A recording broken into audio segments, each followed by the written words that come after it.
China always believes that building a world of connectivity, diversity, inclusiveness, security, and shared benefits is the responsibility and obligation that China and the U.S. must undertake. Whether China and the U.S. can properly handle their relations is a question of the century that China and the U.S. must give a good answer. State Councilor Wang Yi and Foreign Ministry spokespersons have already made responses to the speech made by Secretary Blinken. In response to the three-point strategy proposed by the U.S. side, I would like to stress the following. First, we are happy to see the U.S. developing itself through legitimate investment, but it cannot take China as an imaginary enemy to reinvigorate its own sense of purpose.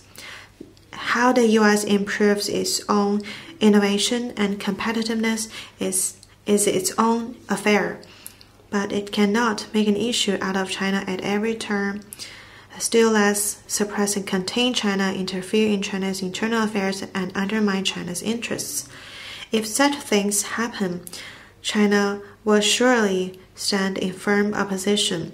Let's take the Bipartisan Innovation Act as an example. The act, in the name of boosting U.S. competitiveness, takes China as an imaginary enemy. In the text of the bill, China was mentioned over 800 times. There are a lot of contents and articles undermining China's interests. Of course, China would firmly oppose that.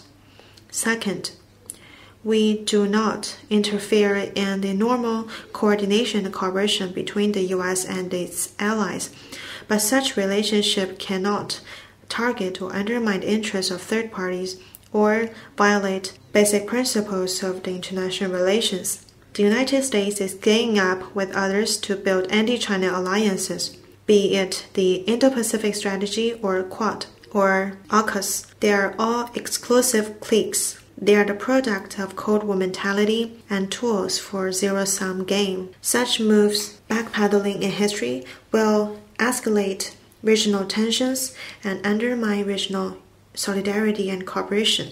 Such acts, running counter to regional countries' aspiration of seeking common development through dialogue and cooperation and promoting regional integration, will get no support and lead nowhere. Third, we do not deny the fact that China and the U.S.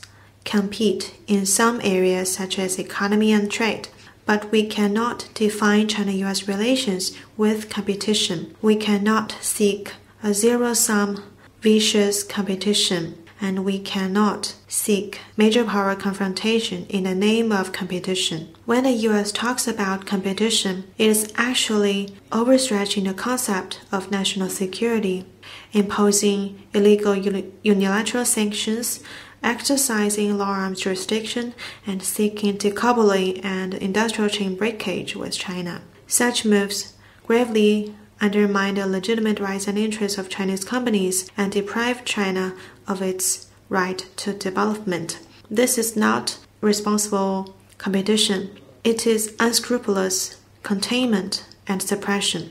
If the U.S. insists on defining the U.S.-China relations with competition and pursues a zero-sum policy goal, it will only push China and the U.S. to confrontation and conflict and bring division and turmoil to the world. The latest speech on U.S. approach to China is like an old wine taking on a new package. This latest three-point strategy resembles the previous competition, confrontation, cooperation approach. The speech, in essence, is an attempt to mobilize all resources of the U.S., both domestically and overseas, to contain and suppress China in an all-round manner.